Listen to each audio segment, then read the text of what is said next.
Okay, so we're just firing up a Redco RDS-1 Digiscan, and I've got a mate of mine that is doing a little bit like myself, loves collecting this stuff for historic purposes. He's got a Washington that has got a dead Digiscan on it, and I thought while we're testing this one, I could give you a bit of a look at what's inside one as well. But initially, great just to sort of do a test and say all digits work and it does what they should do.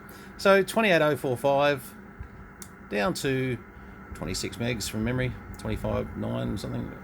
Let's have a look. 26055, there you go. When they reset, I'm just taking the power off and putting the power back on for the moment. 27055 they come up on. Now, they were quite a lot of counters, and as you can see inside the RDS1, we've had to fix a few. I've got one over here that's just got a bit of an issue which I'm dreading. They're a little bit sort of painful. Thank God for good solder sucker tools these days. I would suggest though, if you're ever fixing a fault on one of these, if you've got to pull something out, socket it, and save yourself a lot of trouble next time. It's certainly worth doing. But apart from that, not a lot to them. Little 7805 regulator, so we're just going in 12 volts in there. Obviously, normally what would happen is that you would go in with, they have a connector here that heads off to the PLL of the radio, and 16 pin I think from memory, and off you go. But yeah, but they're a nice little design, and they've become. We're getting down to our last one or two now. We've had a huge demand on these things. I put some on some of our. Let's put the wrong angle there. Hang on, just put that underneath it. Might be better. That's better. I had. Look at that. Hang on. Oh, sorry. I just want to check the step function. A few of these that I've actually put onto. Yeah, that's good. To radios, just to sort of say, well, it's got. We've got an example of one with a digi and one without, etc. So it's all a bit of wank factors to some extent, but it's a bit of fun. Look, these obviously these radios don't get used on air or anything like that because it's just type approval problems and etc. etc. But they're nice for history, just to be able to show what people did in the 80s and late 70s, 80s, etc. etc.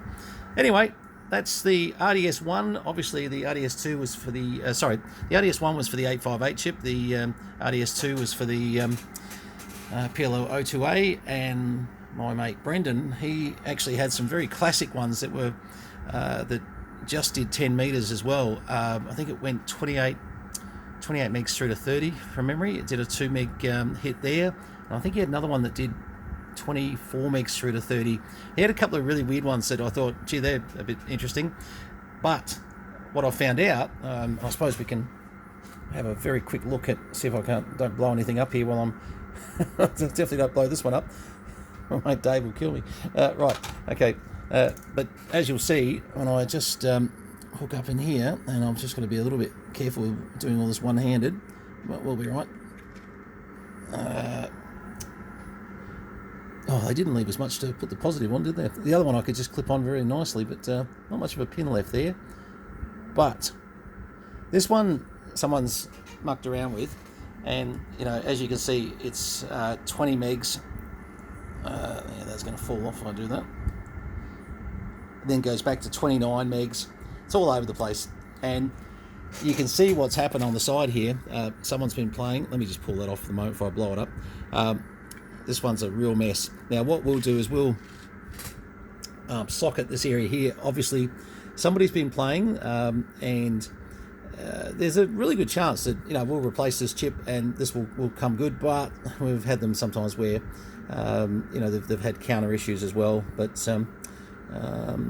haven't had too many display driver issues or anything like that. That's always been pretty cool. But generally, they're not a bad unit. But yeah, this one's a little bit worse wear for the moment. We'll come back to this one at some stage and show you the fix on how to make them work again. I've seen them where people have had wires from one end to the other, and they've got them to work in other different areas. Where see the ones Brendan's got are completely.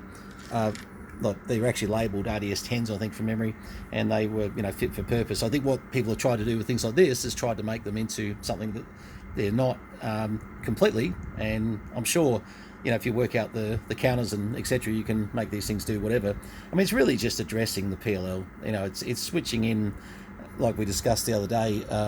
You're switching in, you know, 10, 20, 40, 80, 160, 320, 640 KC lines on the cybernets anyway. Excuse me. Anyway, so there you go. I better not mix these up. This one's to be fixed. This one I've got to put back together and send off to me mate Dave. And Dave, if you're watching this, it's yeah, it's a good one. It works. All right, 73s. All the best.